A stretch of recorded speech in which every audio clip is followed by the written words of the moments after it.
How you guys doing today? It's Anthony Gangi. Welcome to another episode of Tier Talk. Guys, this is going to be a quick video breakdown. Me and Russ are going to knock this out. First, we're going to show you a news clip in which we know is probably limited or biased at best. And then we're going to show you the actual 20-minute video of an incident that occurred in Monroe County involving an officer, correctional officer by the name of James Mitchell.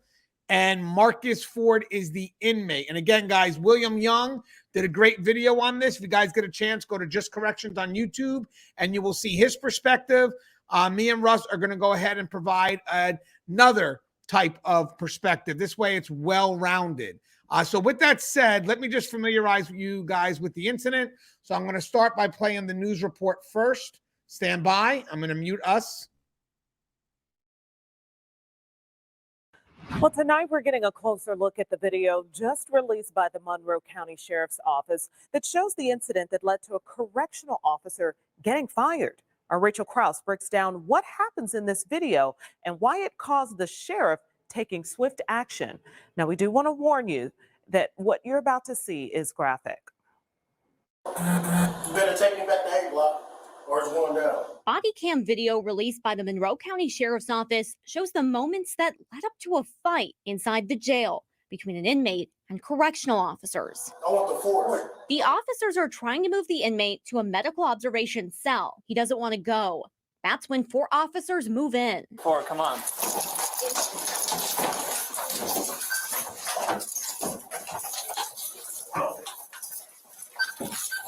For the next 25 seconds, correctional officers use force as they try to subdue the inmate, eventually pinning him in place. That's when one officer appears to notice his split lip,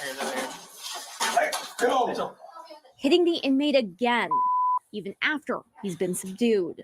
4, put your left hand behind your back. Y'all can beat me more. As officers lead the inmate out of his cell, his eye appears swollen shut. Blood drips down his nose. Easy. Damn, y'all gonna break my arm? As they work to get him into a restrained chair, officers move forward. I'm not fighting. Mitchell, check your restraints. Do the restraints. Hold on, I'm not fighting. Stop moving. Stop. Here, I'm I checking. can't breathe. I'm getting it. I can't breathe. I can't breathe. You're talking. I can't breathe. This happened on January 31st, less than 2 weeks ago. In a video sent to 13 News, Sheriff Ruben Marte says he quickly took action. I immediately contacted the Monroe County prosecutor and asked the Indiana State Police to conduct an independent criminal investigation. My office also conducted our own internal investigation. I ain't fighting. Sheriff Marte says he decided to fire one of the corrections officers for failing to de-escalate the situation. He identified the officer as James Mitchell, shown in the video with the split lip.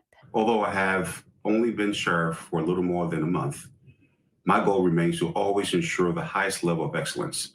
I have the backs of all of my employees, but I will not hesitate to hold them accountable if they fail to follow our policies. Marte says use of force and de-escalation training for all corrections officers is already planned. In this incident, the inmate questioned the use of force multiple times. Why you putting me in this chair then? You assaulted an officer, multiple officers. I didn't insult to none. It was 401. Okay, that video was hard to watch, as we stated, and we want to know, is there any other action that's going to be taken following what happened here?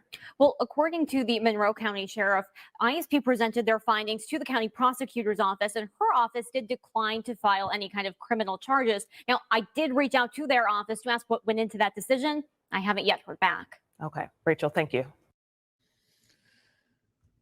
Now, real quick, Russ, before we show the real video, because obviously the news cut out a lot. I mean, this person does make threats. And again, we'll talk into it. But having said that, I just want to mention something.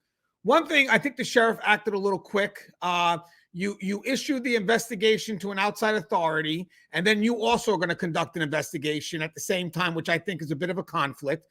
I think what you should have done was issued it to the outside authority, wait for their feedback, and then make a decision of what needs to be done. In the meantime, you could suspend the officer or the team with pay while the matter gets reviewed. Now, with that said, it's very interesting that the prosecutor doesn't want anything to do with this case. You know, and from their perspective, they're good. So you may want to look at it administratively, but in the meantime, it may not have been the quick thing to fire someone, you know, based on whatever this could be criminally, when the prosecutor even said, I have no interest in that. So I think my biggest concern before we get into the video is I think the sheriff acted really quick. It was forwarded to the prosecutor who had no interest in it. And then also the Indiana State Police are running their investigation. That's when you should hold off yours. In the meantime, if there are any concerns about having these officers on their post, you could suspend them with pay while the primary investigation runs its course, which I'm gonna lead the primary to be the Indiana State Police, which would eventually forward their findings over to the prosecutor, who basically said they have no interest. But real quick, before we see the real video, obviously, you know, the news is gonna create a little bias, very limited information. We're gonna show you the whole video, and you're gonna see where this inmate poses a threat. But there are some issues I believe that staff could have done better, and we'll go over that. This may be Russ's first time seeing the video, but ain't it unique, Russ, that the prosecutor has no interest in this? Yeah, you know, this is one of those things where it's a video, and you know, first of all, it's been spliced, it's been edited, and then you know, we're given, you know, this outside, you know, blow by blow given by the oh, they were coming back to it. You know, given by this news team who don't know anything about and don't talk about anything leading up to it. Or anything like that. My concern was seeing the video, and I had started to watch it on Williams' channel just a little bit earlier, but I held off because I wanted to not color my my view of it just yet. But the thing that I really see here is there were alternatives leading up to what happened there that, if they had taken, probably would have yielded a better result. And I'm not sure that I heard exactly correctly on there, but did they say that this particular officer only had 1 month in? You know, I'm not sure that I would be sending in a guy with 1 month in on a cell extraction like that. Well, it's like, I like the fact that you call it a cell extraction. I mean, right now, to be honest with you, with facilities understaffed, I mean, I'm sure there's a lot of people right now that don't have a lot of time that are being forced to step up. But with that said, though, I like what we just said. We said cell extraction, because that's what this wind up. Once an inmate starts to resist, that's when you have to start thinking, okay, we're going to make efforts to de-escalate, but we also have to be prepared that in the end, we're going to get this inmate from point A to point B. So we may have to do an extraction, and the body cameras are great because the body cameras will show all efforts to de-escalate. And I get that. That's why I do advocate for body cameras, because again, it's going to show up in court that this was an exhausted effort. But with that said, de-escalation, you know, it works if you can do it. In some cases, there's urgency, or the inmate presents that much of a threat that it's like, you know what, we can no longer de-escalate. We got to go in and do what's best. And my problem when you see the video, and we'll get to it. Let's get to it. So let's show the video, and then we'll maybe stop it every minute or two and give some observations. So let me, I'm going to mute us first. So be cognizant of that, Russ, because I have to mute when I play the video. So when you go to speak, if I forget, just unmute yourself. Okay. Okay. So hold on 1 second. Russell, can you mute yourself now? Yes. So you're going inside court due to being on medical observation. Do you understand? Go in there for medical observation. I do want to mention something. The only people you can clearly see in this video is going to be Mitchell, who's the officer that was recently fired. And you're also going to be able to see Marcus Ford. That's the inmate that they're trying to get from point A to point B. Okay. So I wanted to make sure why you may see a little blur.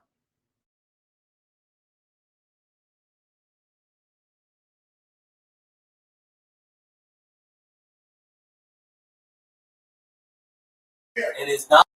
It is medical. For your safety, for our safety, I'm ordering you to go in there. Do you understand? I'm going to need you to walk out of here and go in there. Do you understand? Do you understand? I'm going to order you Step out here. Go into that room. Okay. You're going on medical observation. Go ahead and jump to step right here. Touch me.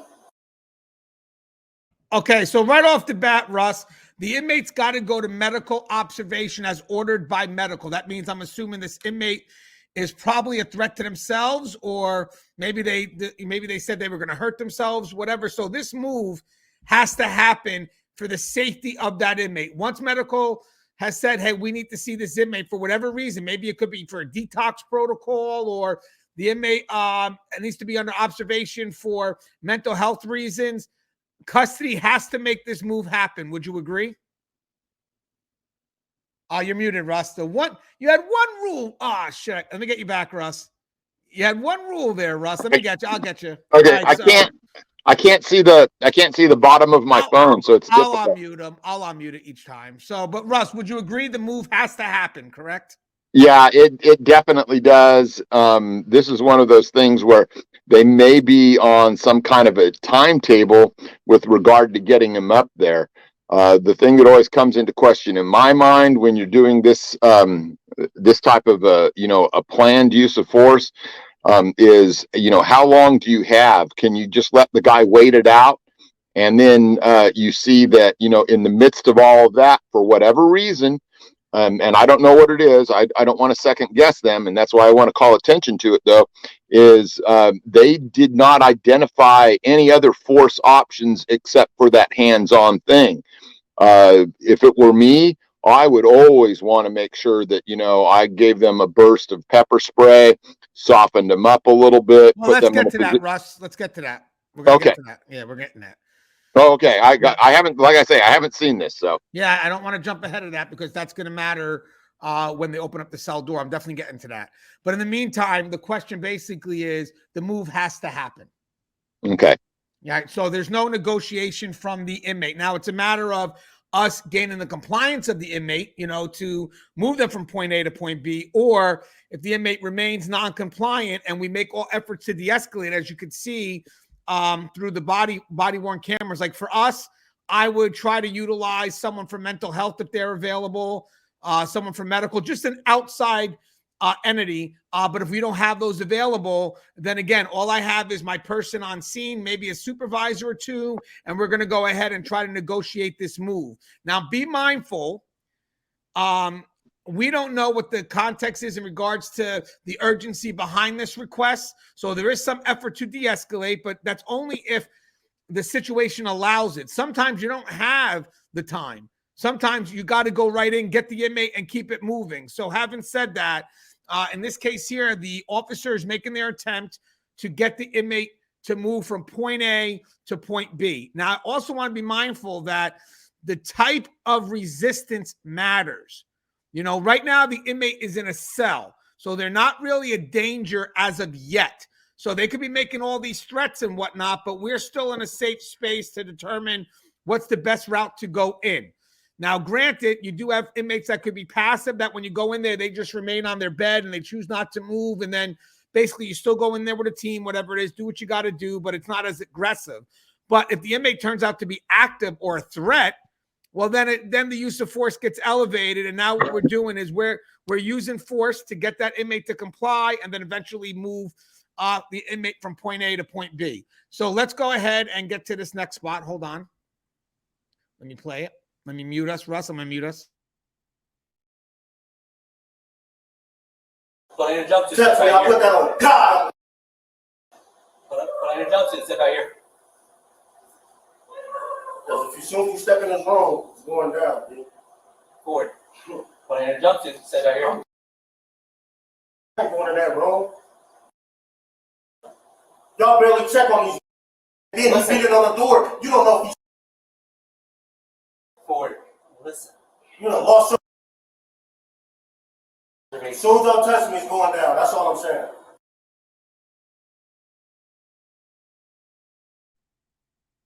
Okay, Russ, this is what I'm talking about. So real quick, Russ, let me get back to that screen. So here's my concern. The inmate is not compliant right now, right, Russ? So we know that this inmate is not gonna want to go from point A to point B. So here's my problem. This will lead into exactly what you were gonna say about the cell extraction protocol is why did we open the cell door when the inmate pretty much shown that they were going to be resistant to them being moved from point A to point B? Let's talk about that first, and then there's something else I want to bring to light after that. But what's your thoughts on opening the cell door without going through the cell extraction protocol? And if you can explain what that would be. Okay, so in this particular part of it, what I see here is and like I say, once again, not knowing what they're up against here with regards to time or whatever, or the necessity of moving this guy. It looks to me like they probably could have gone a little bit further with regards to de-escalation, tried to talk the guy into it, but then maybe they've been at this for hours. I don't really know. The other thing that I see here is, yeah, don't open that door because you don't know, man. He's going to squirt out from that door maybe and start attacking people. They were really in a disadvantageous tactical situation there. In my mind, I would have rather have seen them, come up there, open the food port, give him a little bit of gas, soften him up a little bit. And then before you even start that door there, let's bring a shield up. We can use that shield to keep officers from getting punched. We can use it to pin the inmate safely, get him into cuffs. I don't see any of that occurring, and I'm not sure why. It seems like in this situation, man, I would love to have a shield up there. Yeah, and I want to back it up a little bit because I want to make sure that the cell door was closed. But you're right. Definitely doing a spray through the once the inmate becomes resistant. And this guy, to me, is making threats. So you know that this inmate wants to fight. He's not willing to go easily. So at this point here, in my mind, you do have an active resistor because he's made a threat. I mean, his last line right now was pretty much, touch me and see what happens. So with that said, I want to rewind it for a second. So I'm going to mute us again because I want to see if the door was closed. I'm just curious about that. So hold.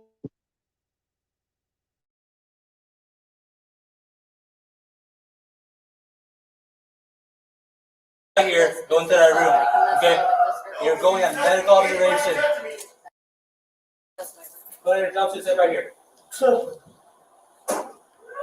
me. Go ahead and jump to Touch sit me. right I put here. that on God.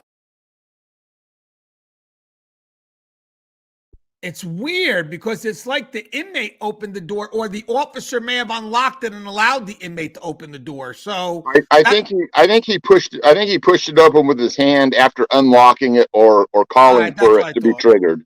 All right, so definitely right off the bat, guys, my first concern here is that door should have never been opened at this point with the inmate being that active of a resistor. And by the way, it's literally by what he says. I dare you to touch me. And I want to point out something here too is this is not me or Anthony trying to Monday morning quarterback this thing. This is the type of thing that we would do in this type of situation every single time. If you do things the same way every single time and you take the same measures, the same protocols, the same preventions, you have better outcomes. So, you know what? I don't know if this is just the way they've been doing it here, or if they just, maybe they wanted to say, hey, maybe we can get away without using pepper spray because it's inconvenient and it makes our eyes burn and all that. I don't know what the situation is, but like I say, there's other things that we could have done, and that's not the Monday morning quarterback. These are the things that we would have done every time. Well, consistency compounds effectiveness. Yes. Let's be honest with that. So let me just play a little more. So we know that right now, and me and Russ are in agreement real quick, that the door shouldn't have been opened at this point. We all agree with that. Okay, so hold on.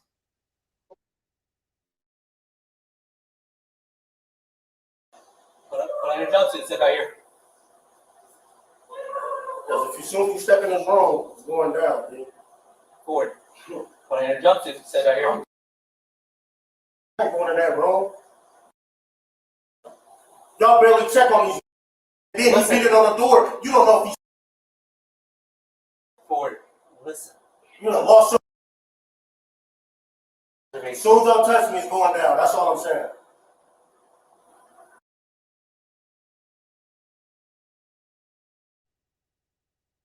Hey, Russ, at this point, obviously the guy says as soon as you touch me, it's going down. Now, again, not to Monday night quarterback, just for safety and security reasons. You know what I would have done at that point then?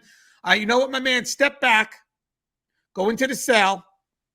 I'll get right back to you. Mind the way, we're still going to move him. I just want to take control of the situation. I don't feel that I'm going to negotiate with this inmate why the cell's open and they're making these threats. So maybe in my effort to kind of gain ground with my people, I would have kind of given the guy a little set. You know what? Step back, go into the cell, see if he would have stepped back, shut the door, and then go to my people and say, hey, listen, guys, we're going to have to rethink this. Let's start getting suited up and let's start preparing for a cell extraction, because I'm not here to make this effort to negotiate why there's nothing in between us. Yeah, there's in this particular one here is never negotiate from an open door like that. Once you crack that door open, it should be all about the action.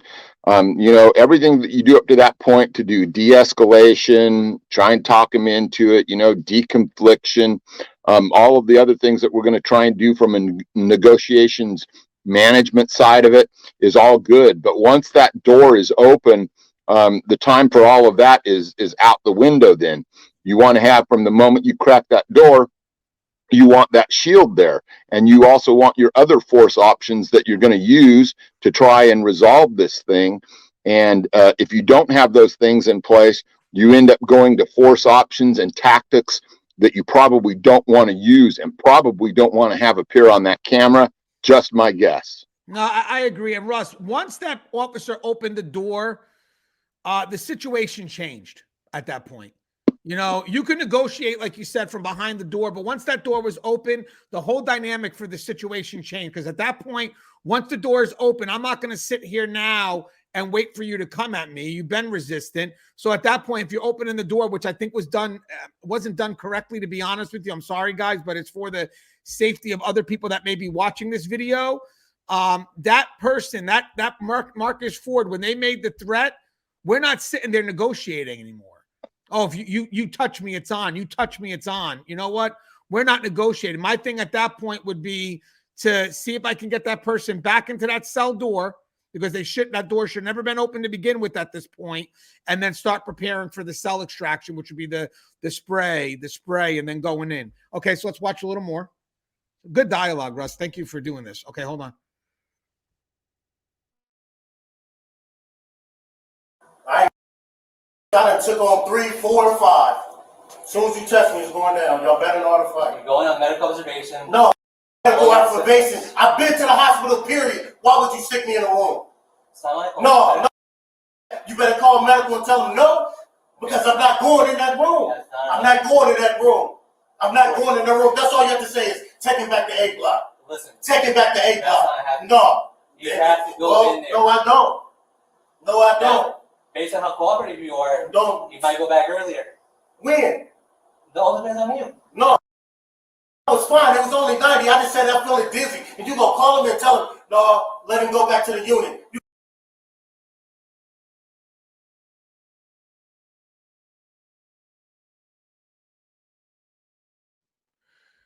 So, Russ, obviously now, as I mentioned, I want people to realize this from the outside looking in. You got the context that this person is going to be aggressive. He threatened to take out all 4 or 5 of these officers. He's preparing to fight, all this other stuff. So there's a context there right now that tells you that this inmate wants to fight. And I'll guarantee you the prosecutor who reviewed this investigation saw the context, understood the context, and knew that they were not dealing with a compliant inmate. That's why I'm a little upset with the sheriff to act so quick, because right now you do have an inmate that is literally being non-compliant and actively aggressive in regards to his verbiage. He's making active threats. He's basically telling the staff, yeah, when you make an attempt to do your job, which is to bring me to medical, which is, you know, something that has to be done, I'm going to go ahead and I'm going to assault you. Now here, that sheriff's actions in my mind is going to wind up making staff hesitant when it comes to making moves like this that are needed, because obviously this inmate has to go to medical. Staff is only doing their job. The inmate pretty much said, I'm coming after you if you come near me. So there's a context there that definitely needs to be understood. And I think the prosecutor understood the context. And when they saw the context, they reviewed what was sent to them based on the context that this inmate is a active threat. Would you agree with that, Russ? Yeah, and something I'd like to point out here, this point at which they're having this back and forth with the door open and stuff, you see how they're kind of, they're mixing their tactics up a little bit too much. And what I mean by that is there's a point during a cell extraction where you give that person a lawful order, that's backed up by what we call our legitimate penological interest in moving this person. And it's telling them, hey, if you do not do this, we're gonna use force. And what they're doing is they're kind of going in halfway. They're kind of like halfway trying to talk them into it, but then at the same time, in the back of their mind, they're wanting to make sure that they present the order on tape. And that's not the way you should do it. You should be de-escalating and de-conflicting up to the point where that door's still closed. And now we've decided, yes, we are going to go in. So we give that person the final option. And that's when you become hard as nails and you tell this individual, we're going to use force to move you then, comply now, or we're coming in. And then there's not this confusion about which part of the incident are we in right now. That's why I say once that door opens, it's a whole new ball game, and we have to go in, and we have to go in hard at that point. This back and forth is making people hesitant. It's causing them not to really be sure, what's going on in the mind of the inmate, who I'm going to assume has probably been extracted before. Right now, he thinks he's still just talking. All right. He can make all those claims and stuff. He doesn't see any shields. He doesn't see anybody geared up. There's nobody there with, any extra equipment. So, I mean, what's he to think? He thinks we're still negotiating. Right. And guys, for people that we don't know we don't know the full scenario. We only got what's shown to us from the body cameras. If the inmate only became non-compliant once the door was open and then became an active threat, and I'm saying that because of what they said, then I still think there should have been an effort from the officer to communicate, to give that inmate a direct order to go back into their cell. At that point, if that's the case, like let's say the door was open by mistake because you thought you had a compliant inmate and then they became non-compliant when they opened the door. Well, then there's either two options.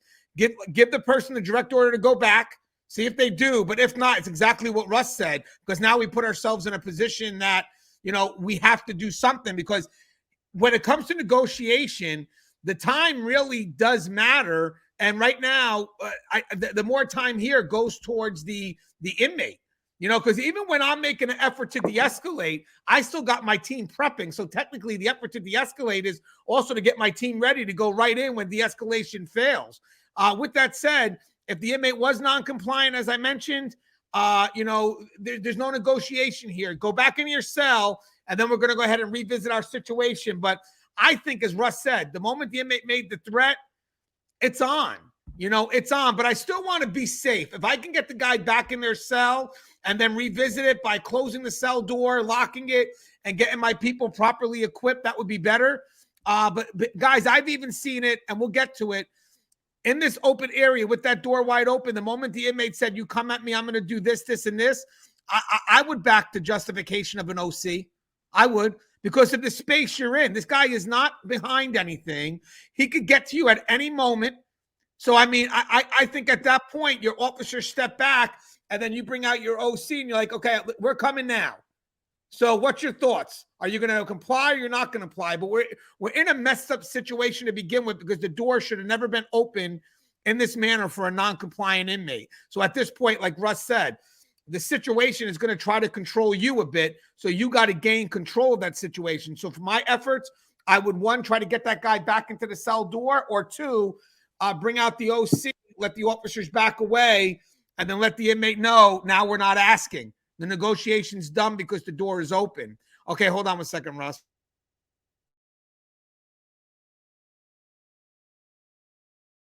And my mom this guy too. Well, I don't want one of y'all to touch me. Listen, While you're in here, you'll get a phone call and shower. No, I don't want no son. I want to do it my.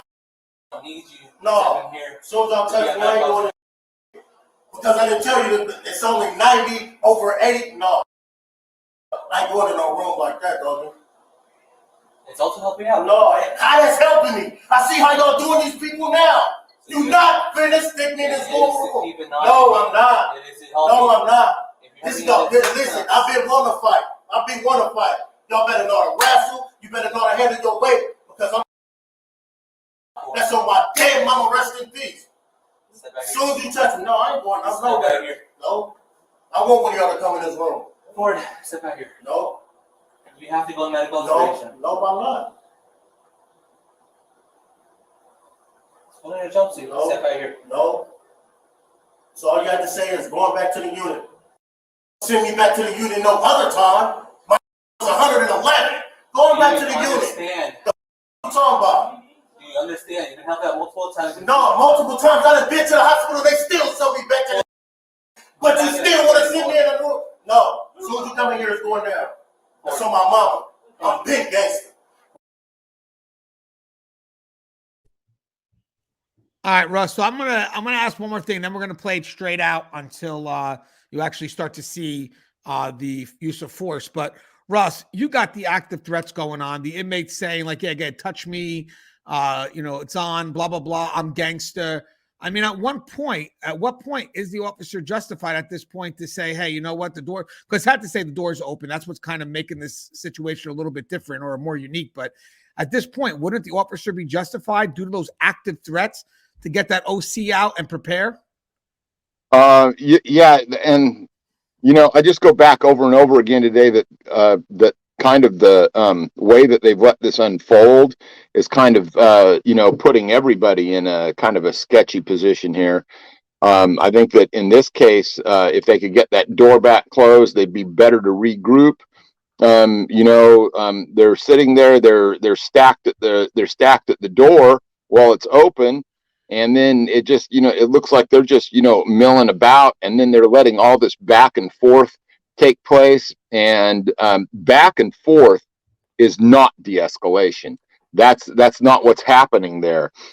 People think that, de-escalation is just running out the clock. De-escalation is just talking with them. And that's not what's happening here. This is, back and forth, and no progress is being made. It's time to reset. Get that door closed, get people geared up, get that shield in place so that we can have, the most optimal outcome possible in this situation. And so things now here, in my opinion, are starting to devolve to the point where, it's just gonna blow up on them. Yeah, and by the way, all the stuff he's mentioned about his aunt dying and all this other stuff, you want to mention that behind the closed door where it's secure, then we could work out maybe a little more in our efforts to de-escalate. But the door's open now. At this point, yeah, okay, your aunt died. We're still moving forward. I mean, you cannot at this point stop the momentum that's needed to take this inmate where they need to go. So again, that would have been something that if the inmate would have mentioned it behind the closed door, the urgency is not quite there because the inmate is behind a closed door. You can go ahead and keep making those efforts to de-escalate until whoever makes a decision that, yeah, we've exhausted it, it's good, we need to start moving forward, because someone's going to have to make that decision. That decision is based on ongoing operations, by the way, because we can't be with this inmate forever. But having said that, all those things about his aunt, to me, that's all irrelevant at this point. I'm sorry. I know you're going through something. I get it. But we should have already, at this point, the moment the inmate made those threats, we're not at a point here where I'm going to be talking about your aunt. We should already be having you secured. We should already be having those, the OC out or doing something to regain some level of control. The opening of the door gave control over to the inmate. I totally agree. It gave control over to the inmate. So at this point here, he makes all these threats and there's no active response from anybody on scene to say, yo, this guy's a threat. Step back. Hey, I'm not asking anymore. You're going or you're not. I don't care what you say anymore, because then we're going to get the spray off and we're going to go in. Just make sure your staff is a little bit distant from that. Okay, so hold on one second, guys. Let's get to the next part because it's going to be spraying going in. That's what we would have done. And granted, guys, it's sloppy because it's gotten to that point because that door opened. So now we're trying to clean it up, if that makes sense, because this isn't ideal. Our response or what needs to be done right now at this moment for this staff is not going to be ideal. They have to gain some level of control over this inmate. Okay, so hold on. Let's get to the next part. I'm going to let it run for a little bit now. You better show me that you didn't to the desk. Step out here. No, I ain't going in that room, dog. As soon as you touch me, my hands is going up and I'm gonna whoop you. Because I'm ready because you stick me in a room. It's 141. They didn't stick me in that room. Welch, Walters, whatever the. Step out here. No. Or we I want you to step out here and step in here because the shit the camera can't. Yo, watch you get knocked out. Okay. Or step out here. Step in here.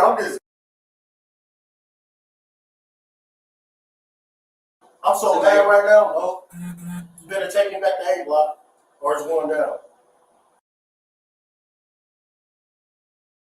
Hey, I got to ask one more thing, Russ. See if we're on the same page here real quick. He's telling them to step right in. They're telling him to come out. Now, hear me out. That means even though the door's open, he's in that secured area.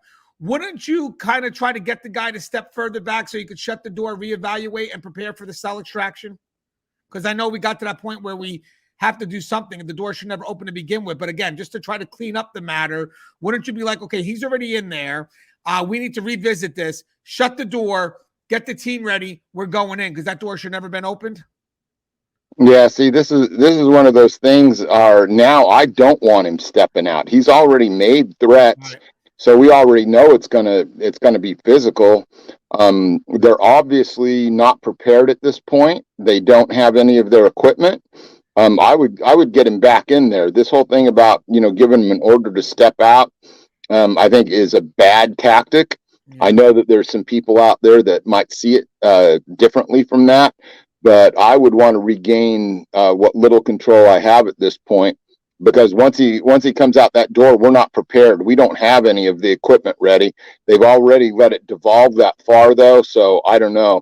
Giving him that idea of step out, I think that they're just lucky this guy didn't take them up on that, because I've seen lots of inmates that would have. It would have, the instant you tell them to step out, they're on you. And by the way, guys, don't think, obviously him going back into his cell or even OCing is still our effort to de-escalate. Let's not, always think that the escalation is verbal. When you guys have an aggravated inmate like this, who unfortunately the door was open, so the situation is a little bit unique here, we could spray them just to de-escalate the situation, because again, we're trying to de-escalate him. Okay, so hold on, let's keep it going. I just thought that was unique. Either way, you're gonna go in here. No. Understand that. Y'all Whether we gonna force you force or me? volunteer. You gonna force me? I want the force. I want the force. I want the force. Right here. I want the force. You don't realize if this happens, you're going to go on SSP and you're not going to be able to call your family at all. I'm leaving it. Getting more charges will keep you here longer. Charges? What, you gonna press charges? You sucker. Step out What, you here. gonna press charges? Soft. Step out here. No, I told you I'm not going in that room. Forward. Step out here. As soon as you step in here, it's going down. Forward.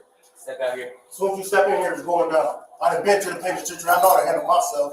As soon as you step in here, I'm Forward. Step out here. No. I want to use force. That's on God. As soon as you Step out touch here. me, I'm gonna knock your teeth out, dog. Step out here.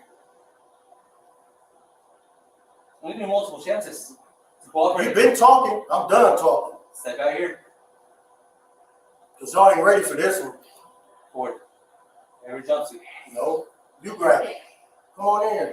Grab your jumpsuit. You grab it. Step out here. Y'all think y'all tough? Because y'all, that's jumping. Come in here one by one. Forward. Come on. One by one. We're done. I bet y'all done. Step out here. Especially one, too. Forward, come on. Have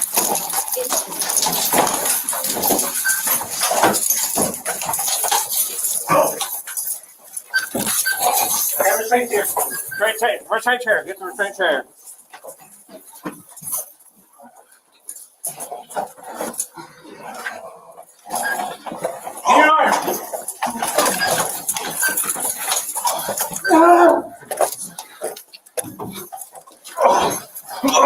you good? Got the restraint chair? The restraint chair is over here. Go.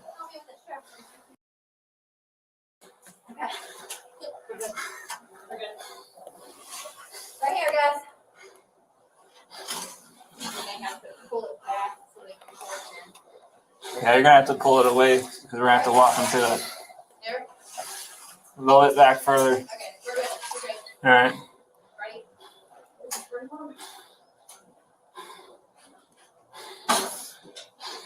That's crazy. Watch out, I'm bleeding. That's how you're doing me, huh? I ain't fighting. I ain't fighting. I ain't fighting.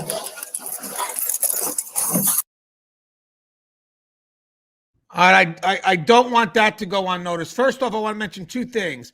Great move by the supervisor to get that officer out because he did get physically hit. Eventually, if there's enough staffing, you could switch the entire team, but that's definitely someone you need to switch because emotions. He got popped in the face. But I will tell you this. He may have hit the guy, but the guy was actively combating him, and the moment the supervisor said stop, he stopped. He got punched in the face. That's emotion tied to it. You know what I mean? But the supervisor told him to stop. He stopped, and this inmate was actively combative. He said it in context, basically, I'm going to come at me. I'm going to hurt you. I'm going to do this. I'm going to do that. And then he didn't make it easy for them. The officer did get popped. He got popped in the face. That's not easy for anybody to handle. When they were trying to, hold him back, the inmate was fighting. Obviously, you could see that. And then, yes, he did hit him. But he hit him because the inmate's actively fighting. And as you can see, the officer's got a split lip. So again, the officer got the shot on, but then the supervisor did say stop. The officer stopped, and then the supervisor told that officer once it was safe to do so, hey, can you step off for a second, and then someone else can come in. What's your thoughts so far, Russ? Because that's important.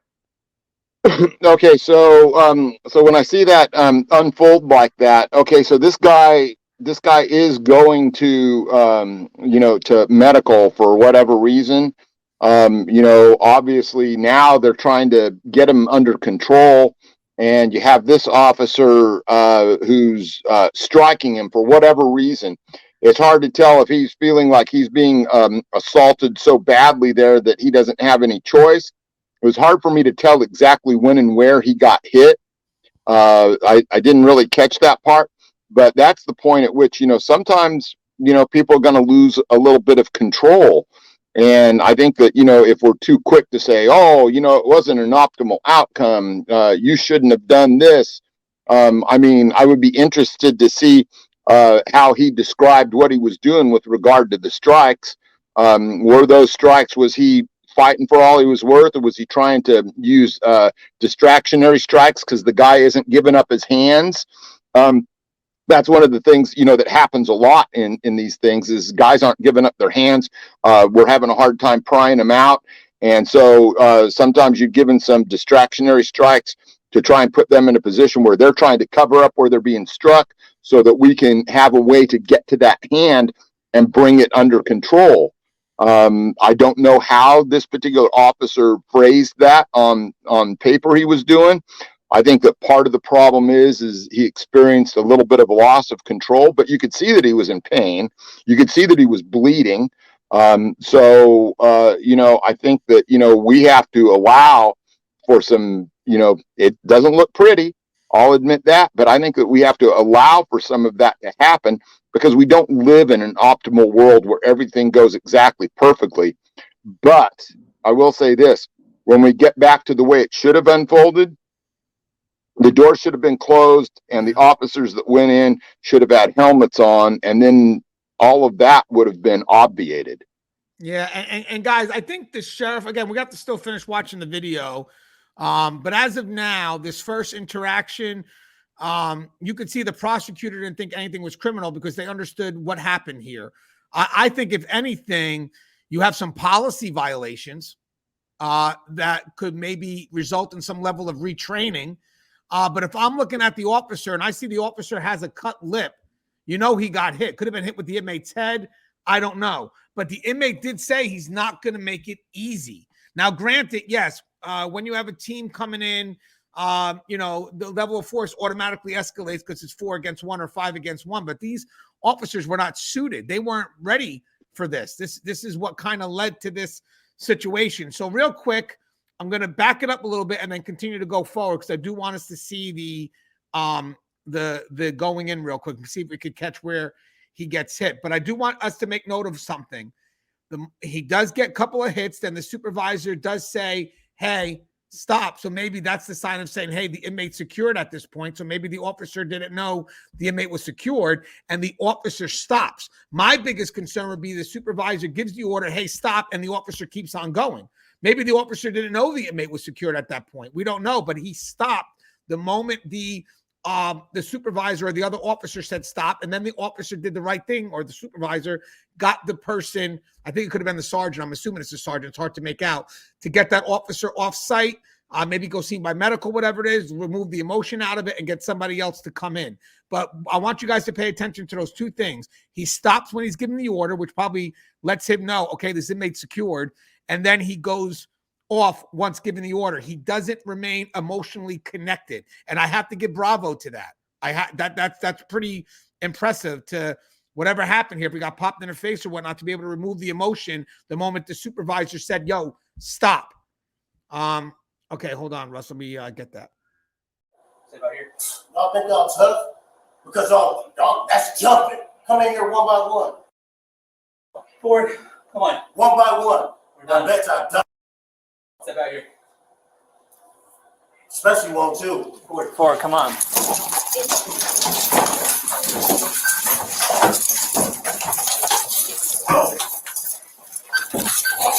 Restraint chair. Restraint chair. Get the restraint chair.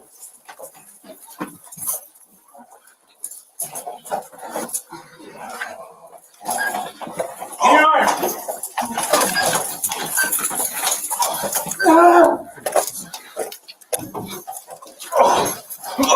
Are you good? Yep, got it. Got the restraint chair? Yep, right here.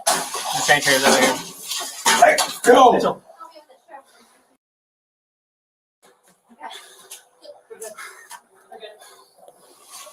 Right here, guys.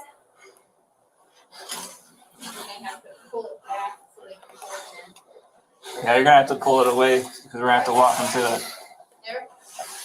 Roll it back further. Okay, we're good. We're good. All right. Ready?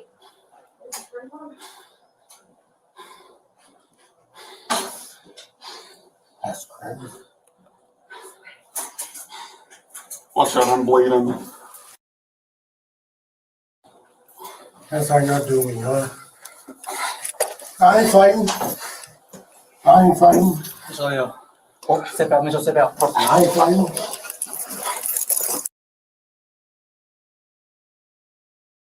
Russ, did you notice this? And I'll unmute you too. So he notices the blood, and then he's like, mother. And then because he reacted to the blood, but he gets like 1 weak shot. I get it. He was emotional, but then he corrected himself immediately. He corrected himself immediately through the supervisor's orders. And then I thought he regained some level of control over himself. We still have to see the second half of the video, but he did react. He saw the blood, and then he hits once. I don't think it really hit well. The second one was a little slower, but the supervisor did his spot. He goes, yo, stop. But again, the guy's emotional. He just got popped in the face. And if you notice, when they went in, the inmate was facing towards him. The inmate managed to, kind of hold his position, and it looked like he was, swinging. But again, he got popped in the face and caught the blood, and then basically maybe got one shot off, and then he listened. He didn't continue to go after the supervisor made the order to stop. What's your thoughts, Russ? You're muted, by the way.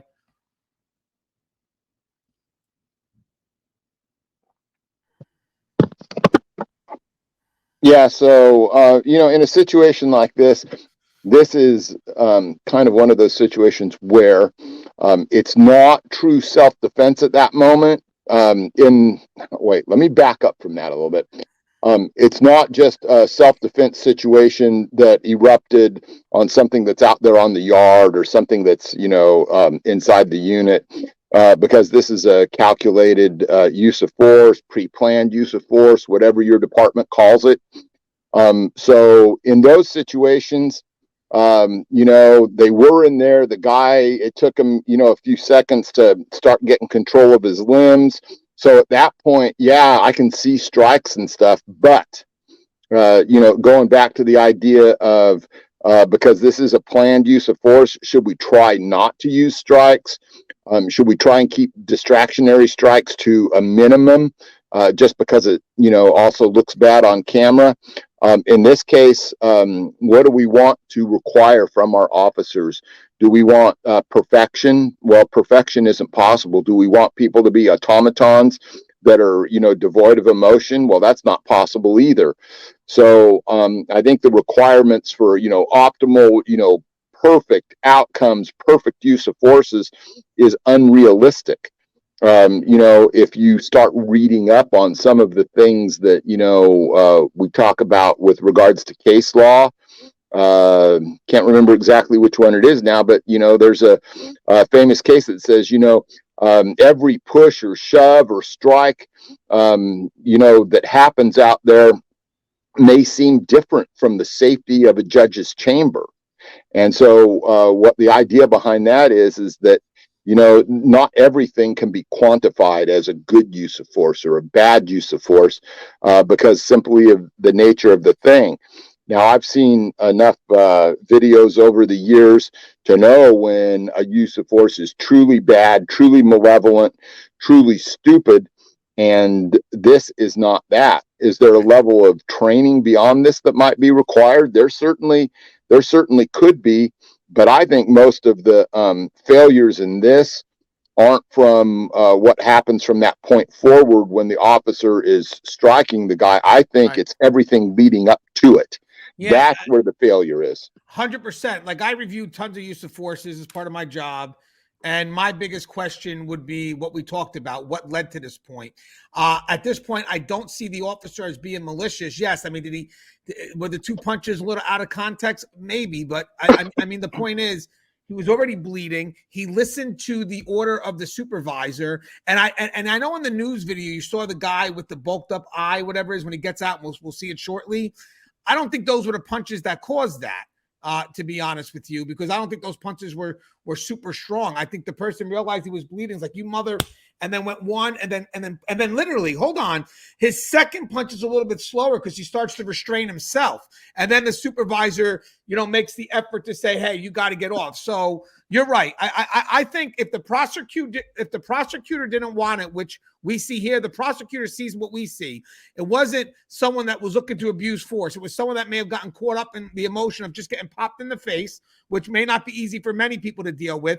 But he quickly regained his control, listened to the supervisor's command. And if I was the sheriff, I would revisit this and say, hey, let's look at this whole thing in context. How come we haven't discussed what happened that led to this? And let's start doing some training on policy violations that led to why this use of force was needed. But again, I got to see the rest of the video. I haven't seen the rest of the video, but at this point here, I wouldn't have removed the officer so quickly, especially if the prosecutor had came back and said, we're not interested. Because when I see the video, I'm up in the air. Now, when the prosecutor says I'm not interested, I'm going right now to policy. Let me just look at some policy stuff, see if I can get some retraining like me and Russ said, and get the people back on their job, because this is more than just that specific use of force. This is what led to that. Okay, so let's get a little more of this. This is where they take him out. So hold on.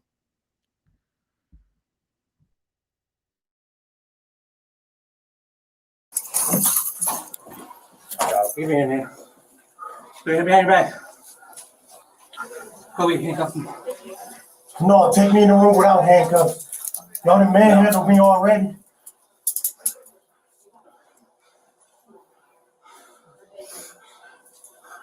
That's how you do me, Davis? Yep, Walter's fully out on it. Huh? Yep. Medical. You. Go see medical. Or put your left hand behind your back. Y'all can beat me more? Where you can beat me more, Davis? Where you can beat me more, Daddy? Since you're ready? Yeah. All right, sit back here. Yeah, we're ready. Take it easy. Yes. Y'all gonna break my arm?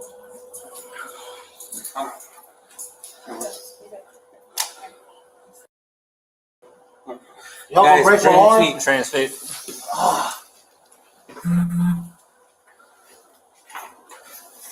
Why y'all chaining me up?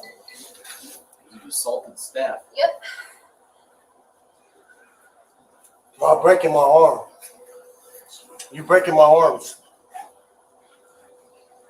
Ah. Hold on. Can I just adjust it? I ain't fighting no more. No. Ah. Come on, can I just get these cuffs? Miss May, really? Ah. So you're gonna get that when you can't get it. Come on! Get it. Oh! Oh!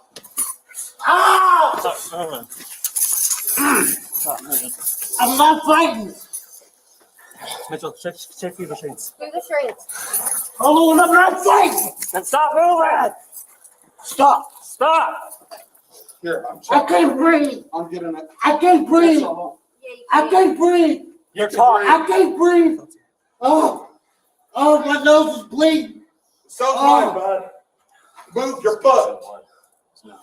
Well, she's sick here. We'll have medical check him out. Oh, I can't breathe! Oh, I Are you can't good? breathe! Oh. Take his fever restraints. Oh. Check it, because I can't. Oh. Can you check blue gloves?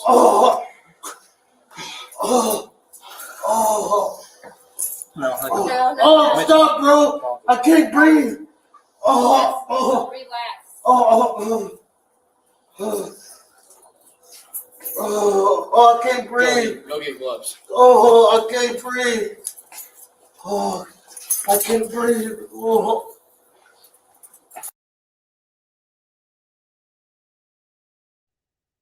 Hey, Russ, just from your experience, first off, at this point, even though that officer shouldn't be involved, because he was one of the ones that was actually really physically hit, even though the whole team pretty much was.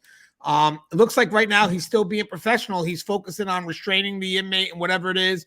So again, I don't see nothing right now at this point that makes the officer unprofessional. But I want to ask you about the inmate keeps on saying he can't breathe. He can't breathe. I mean, is he in a position right now that he cannot breathe? I don't think that he is. That's typically has actually become a hot button thing for people to say while they're on video now. Now, that's not to say that we don't need to address that, but sometimes when we have inmates in what I call stressed transitory positions and stuff, it may be hard for them for a moment or an instant or two to actually breathe and that kind of thing. But once we're done manipulating what we have to manipulate, we do have to make sure that we don't put them into a position where they end up with that positional asphyxia, right? And positional asphyxia just means the position that they're in makes it hard for them to breathe. It can make it worse if we've used chemical agents. It can be worse if they've taken some kind of drug or controlled substance. Even things that they're legally allowed to take can have an effect on that. So we just have to make sure that, once we're done buttoning them up and getting everything done, that we put them back in a position where they can breathe. Right now, you can see that he's complaining a lot. He's talking about, pain in his wrist. And you know what? It looks unpretty. I'll admit that, but this is the nature of what we deal with in these kinds of situations. So to me, that's not even, part of the issue right now.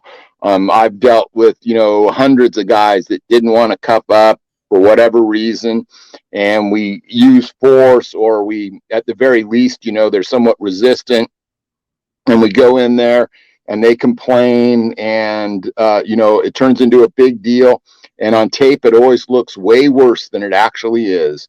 But you know what? They kind of put ourselves into a position where we have to pick a bad option as opposed to a good option in dealing with them. And there's really no other way to, you know, maintain that safety and security than sometimes going to this level. Yeah, and guys, make sure you guys are aware that they're trying to put the restraints on him. So you got the hands, and then or the wrist, and then you got the ankles or the calves. Now, granted, people, even though you have a good amount of officers there, people could still be a threat even when they're restrained. They got their body weight, they got their head, they can bite.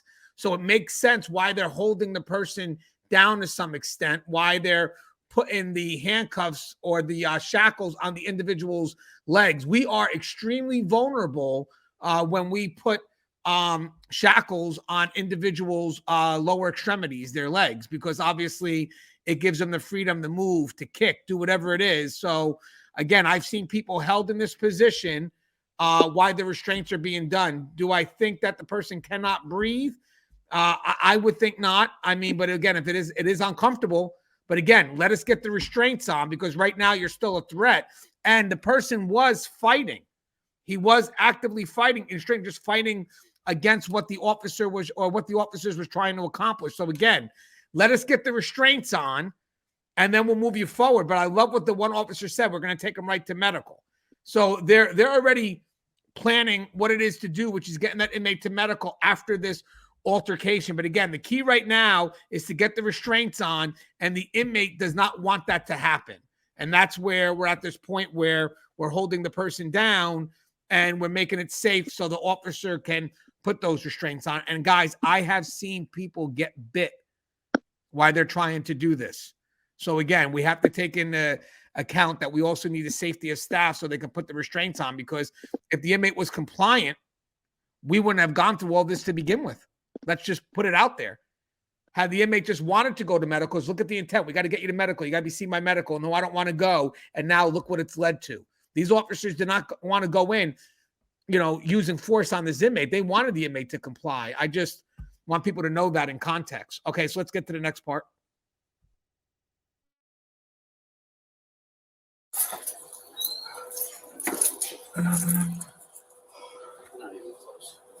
Oh, here.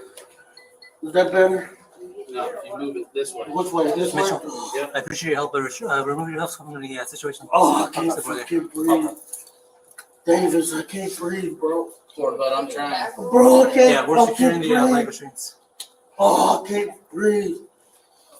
Oh, I can't breathe. Oh. Dude, this chair.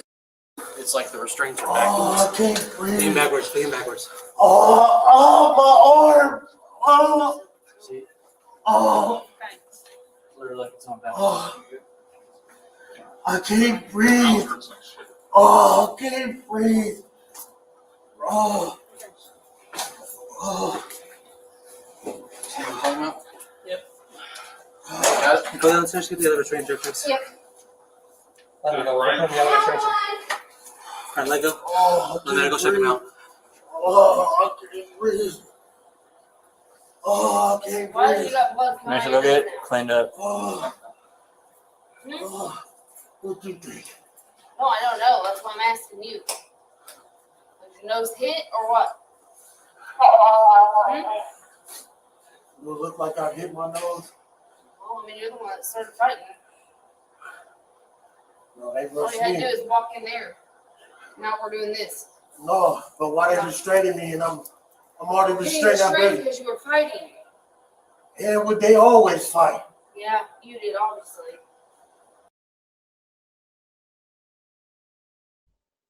Hey, just want to mention something. Even the nurse is aware of how combative this inmate was. Did you hear her? Oh, yeah. Yeah, so I just wanted to mention that. Okay, hold on one second.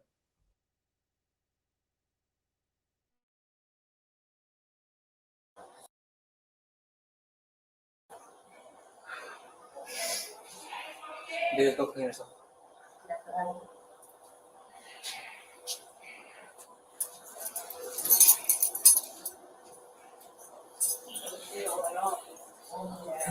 Get his fingers. Yeah.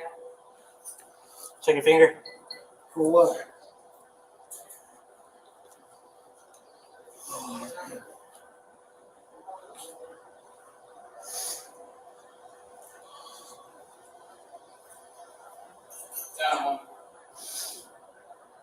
Yeah,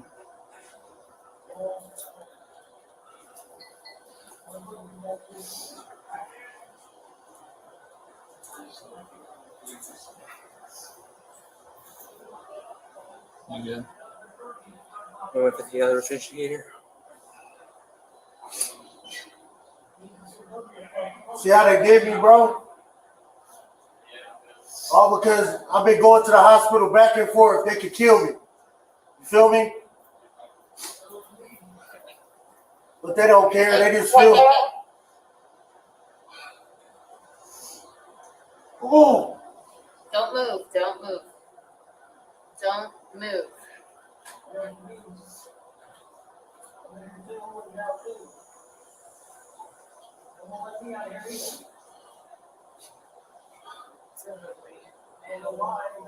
Why are you still pushing on my back? I'm not. I'm in Keep me in cuffs. place. I'm not I'm in putting cuffs, any pressure towards you. Why are you still pushing on my back? I'm not pushing against your back.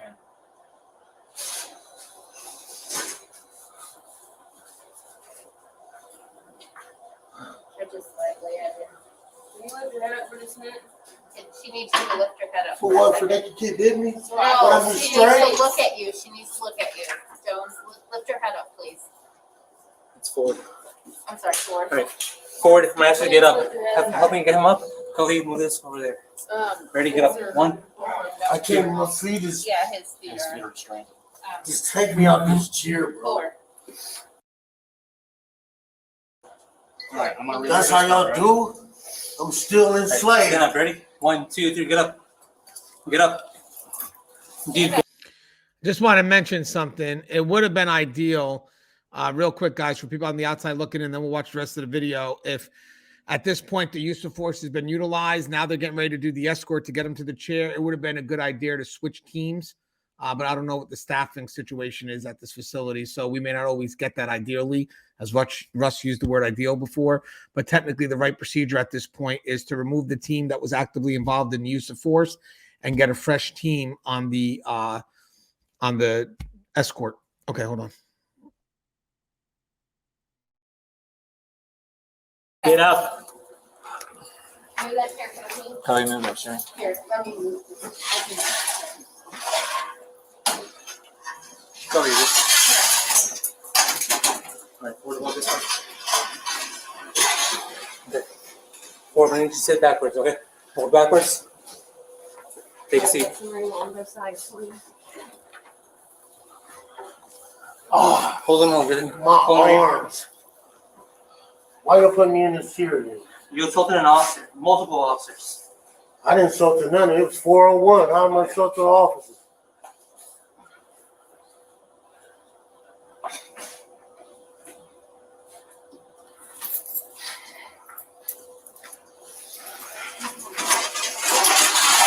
I'm bleeding to death when they put me in the chair. Hey, just look. You see it, bro?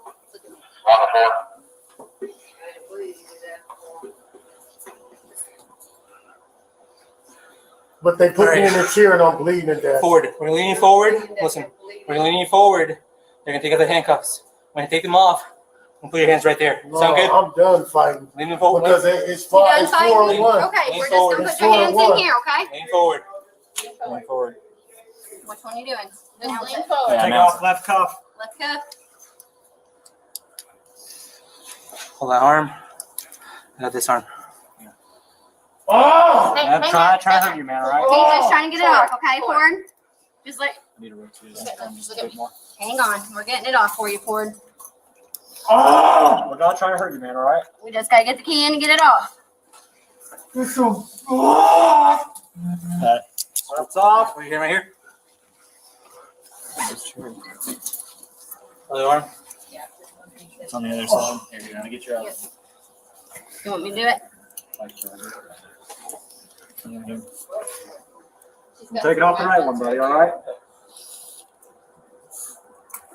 I'm not trying to hurt you, man, all right? Oh. Right there. Hold on. Let him get it off, and we'll just put your arm right into this cup, All okay? right, buddy? I'm not trying to hurt you or anything. Just trying to get the cuffs off, all right? Right, cuffs off. Okay. Yeah. Bring your We're not trying to hurt you, man, all right? right there, Ford. I'm still bleeding. Lean backwards. Left belt. Good. Good. Left belt, please.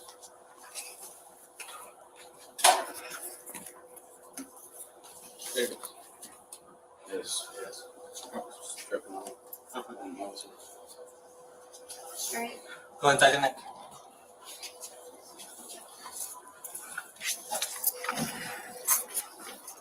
Good. Maybe that one more. One more. That's good.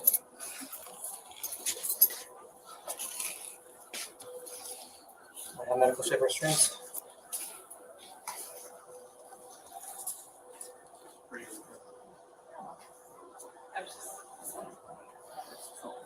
No, maybe it's not. Sorry. Loosen it.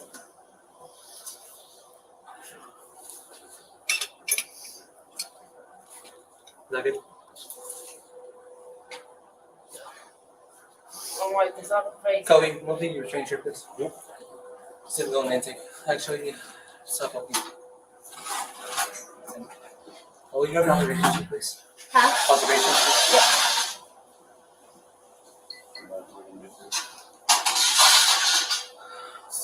Try these out right now.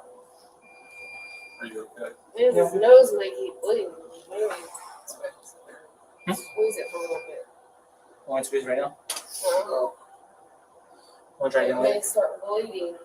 Keep bleeding until it pops up. So it lifts his head forward and a little pressure there. Where is he going to? So, stop moving.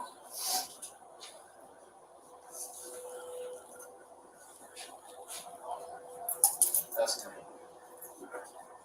Go ahead, let's in front of we need a full floor guy down here. We need a full floor trustee down here in conference room. He's gonna need to clean that restraint chair too. Yeah. And send some, Yeah, that's down fine. there or everywhere. Yeah. What do you want to do? Just more of these. More guys, yeah. I can get more guys. I've got some in my hand with him. Those are dirty, but.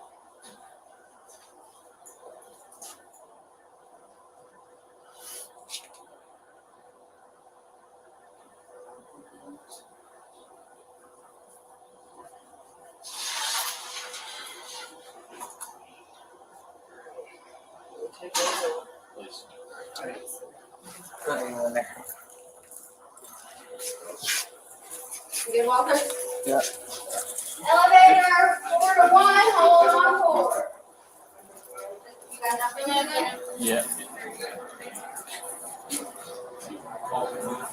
4 1. Will you put this in the, For him. make sure if there's blood on it, revive that. Like, you know, She says. give me a jumpsuit. Yeah.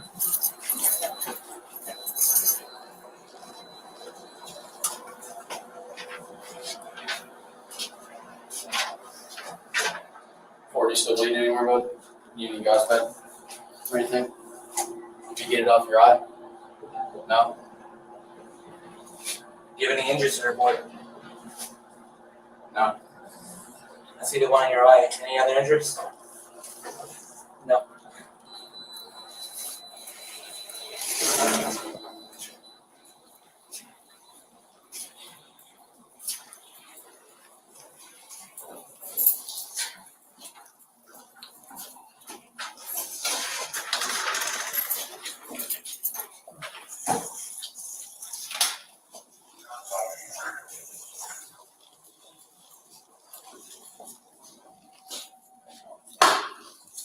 Well, you can grab a blanket.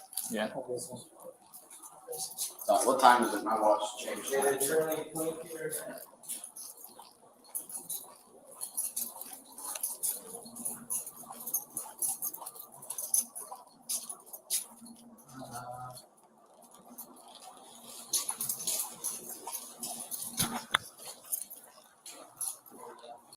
right, Russ. All right, Russ. So after seeing this whole video, here's the main question. I think we broke it down fairly. I mean, the transport. I mean, again, I would have switched staff, but we don't know if that's feasible. But do you see an officer that should have been fired?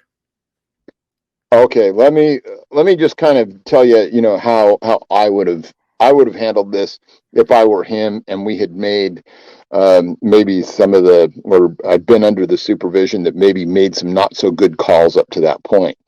I'm very cognizant of the difference between, you know, self-defense as it happens out there on the yard and then doing one of these calculated uses of force. I would have tried, and I don't want to second guess this individual. I would have tried to not do the strikes. That's what I would have done. I know how bad it looks on camera. I've written enough reports that I know how to equip myself properly within the legal context of both case law, policy, and procedure. And so I would have elected to try and not use tactics like that. Now, I don't know where that guy was trained or how long he's been on the job to be able to calculate and take things like that into account. So I think that, you know, there might be part of the problem there. I thought at one point on the newscast part that they'd said that he had a month in. I wouldn't have let a guy go in there with only a month in on something like that unless I had no other choice. So having said all that, do I think that those strikes can be justified? And even if there were some that were outside the bounds of policy and procedure, knowing that that case law says that, you know, you can't review things hindsight from within the safety of a judge's chamber and just decide, you know, arbitrarily that it's good or bad. You have to look at things in the totality of the circumstances. I think he was fine. All right. Not the way I would have done it, though. Right. So let me just, there's human emotion here. You know, he got hit or somehow got hit, but I want to say something. He caught, first off, the situation's hairy to begin with. It should never gotten to this point. It should have been handled better. So we definitely know that there's retraining. Once the prosecutor gave it back and said that there's no criminal interest, me as the sheriff will then look back and say, well, can I make this a trainable thing? Because maybe there was emotions involved. But having said that, the officer checked himself. He actually checked himself right before he did the next punch. He did. He slows down, and then the supervisor, whoever it is, says, hey, step off. And he did. I don't think it was a guy that may have lost his emotion for 1 second, which, you know, I get it. He got popped in the face. I mean, Mike Tyson said it best, right? We all have a plan until we get popped in the face. I mean, to get popped in the face, man, he did. Maybe that one punch, but then he caught himself afterwards. And if the prosecutor didn't want to chase after it, I would make it a trainable thing, because I don't think the officer is a malicious officer. I think the officer was involved in a use of force. Could have been his first time. Who knows? Who knows? But having said that, yes, you know, the one punch, you know, but he catches himself. And again, he was hit. I have seen, you know, tons of use of forces in my time. I have. I mean, I review them all the time. That's part of my job. I would make sure that the staff knows that this could have been done better. I would definitely be issuing some retraining and all this other stuff. But could I eventually trust this officer around inmates? And I would say yes. Eventually, I would. Listen, I'm not saying the officer's innocent, but I don't think it's fireable, because I think there's a situation that occurred that's more of a policy violation. I think the officer caught his emotions immediately. So I definitely think, like Russ said, there's definitely some retraining. But once I did retraining, I mean, the thing is this: could we trust this person to perform their job? That's the key. Could the public earn the trust? And if you look at the situation and it's explained, you can't do what the media said, because the media eliminated so much shit in that aspect. And for the prosecutor to say that they have no interest, that means there's nothing criminal here. You have an inmate who clearly was a threat, and the officer checks himself. He does. If you notice in that scene, if you guys rewatch the video, he does get the punch off. And maybe he doesn't know if the inmate's secure, or in his case, he just saw blood and he reacted, but he stops. And then he became the supervisor was able to give him a direction, and he complied. So again, my thing is, as I look at this, can I help this officer? be better? Can I train them? Can I still trust them? And my answer is, based on this incident and what occurred, I definitely feel we have policy violations, but I don't think the officer is an officer that gets his offs by beating up inmates all day. So again, it's a tough call because it's not a perfect situation. It never was, right from the beginning to the end. But my question is, based on all this, if the prosecutor's not picking it up, then can the sheriff look at things from a trainable perspective? The guy is new. I believe Russ said he could be new. And could he be retrained? And I think the whole team, to some extent, could be retrained. And then also, can he eventually still be trusted around inmate population? And I don't know. Because again, what's funny is the title of this all matters. I mean, in the paper, they put down like white correctional officer punch black inmate, whatever why they got to put that in there, who knows? But you could also switch it and say inmate attacks 5 officers if you want. I mean, that title creates the perspective. I mean, let me ask you a question, Russ, outside of what they need to be fired or whatnot. Do you think, after reviewing this video, after seeing the context, after seeing that the prosecutor doesn't want it, you think the sheriff could have approached it differently? And do you think the sheriff could also look at the fact, like, could I trust this person around inmates in the future if they'd gone through maybe a little bit more of training? Because I thought that could be another avenue. Would you trust this guy later on working around inmates, Russ? I got to tell you that I think that the sheriff did not make that decision based on policy, procedure, state law, or case law. I think he made it based on politics. Oh, yes. Russ, yes.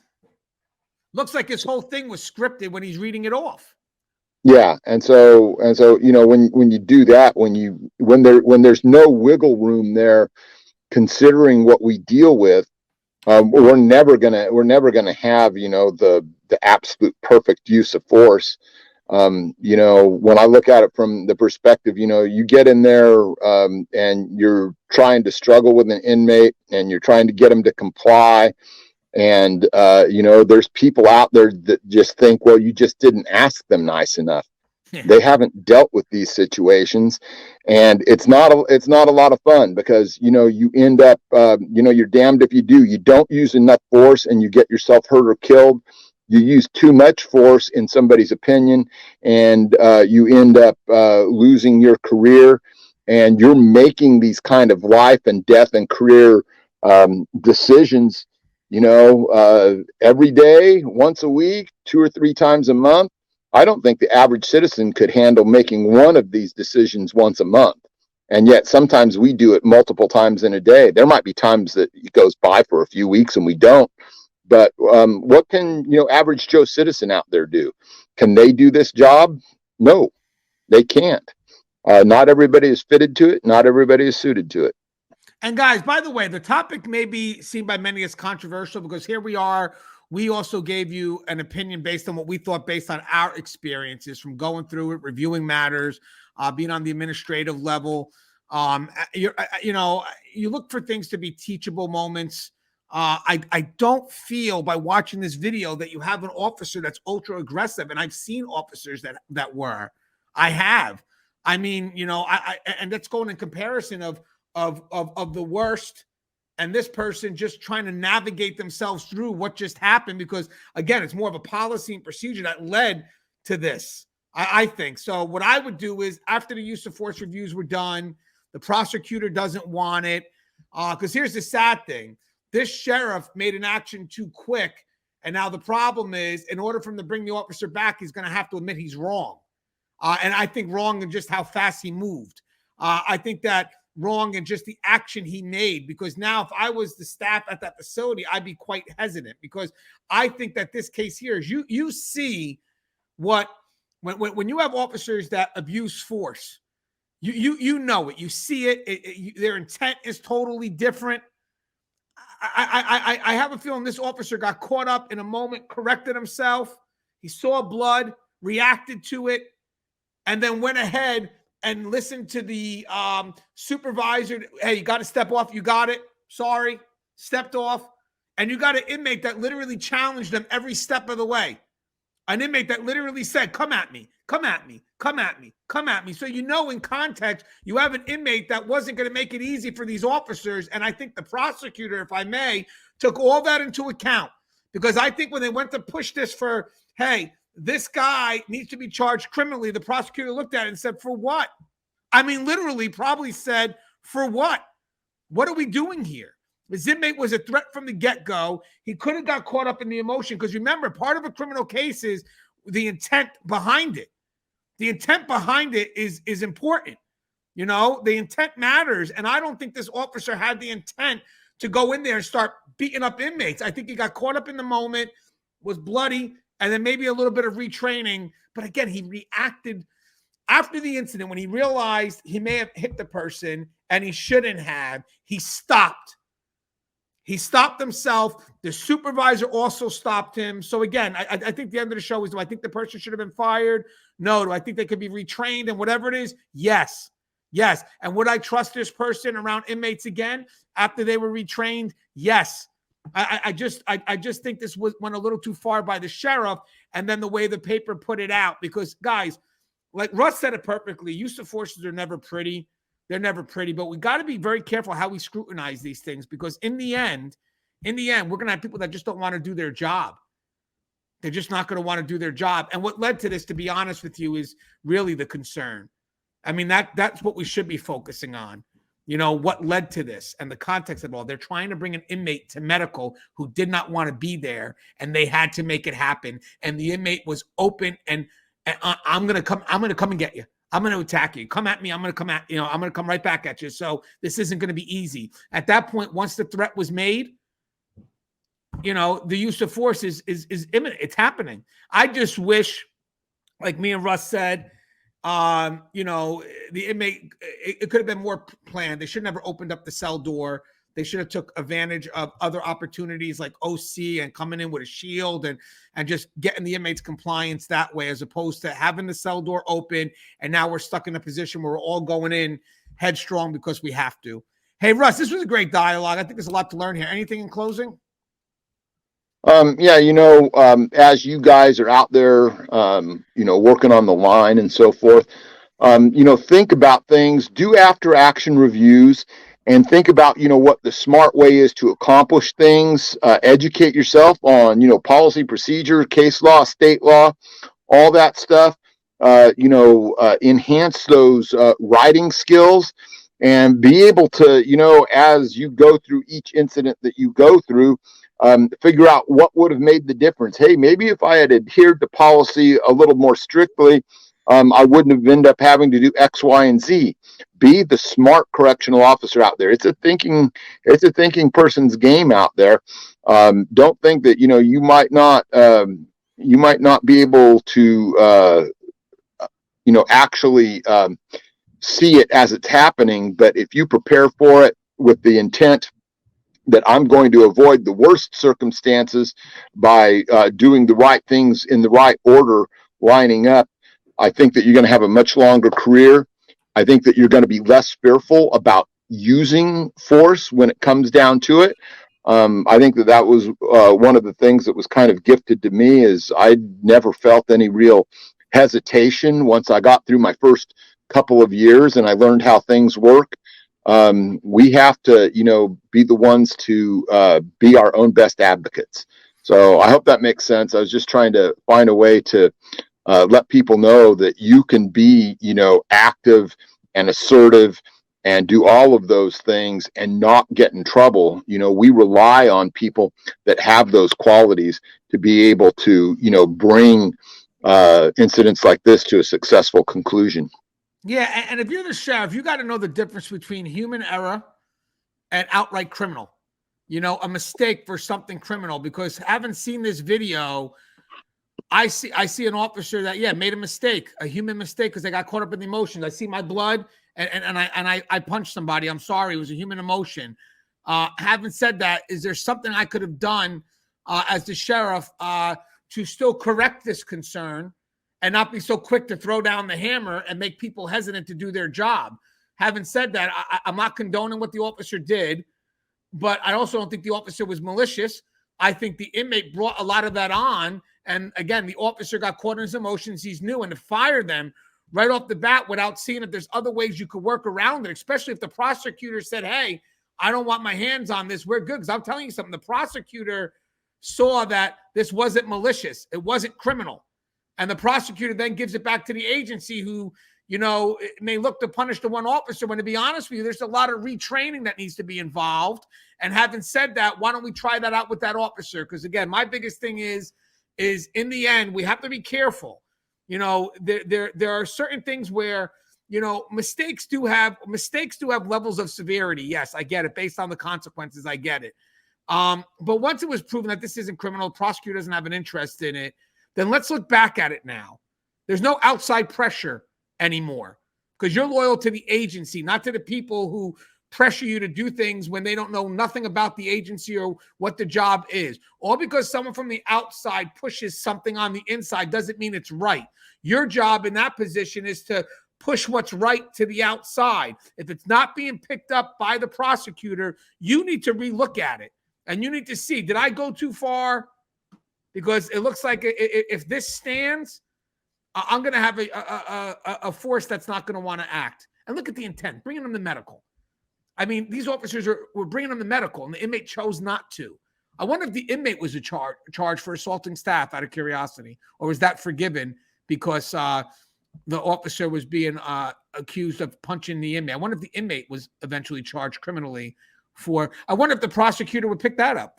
Hey, Sheriff, when you did the investigation here, did you also do it objectively and have the investigators from Indiana State Police look at the situation and not just the individual?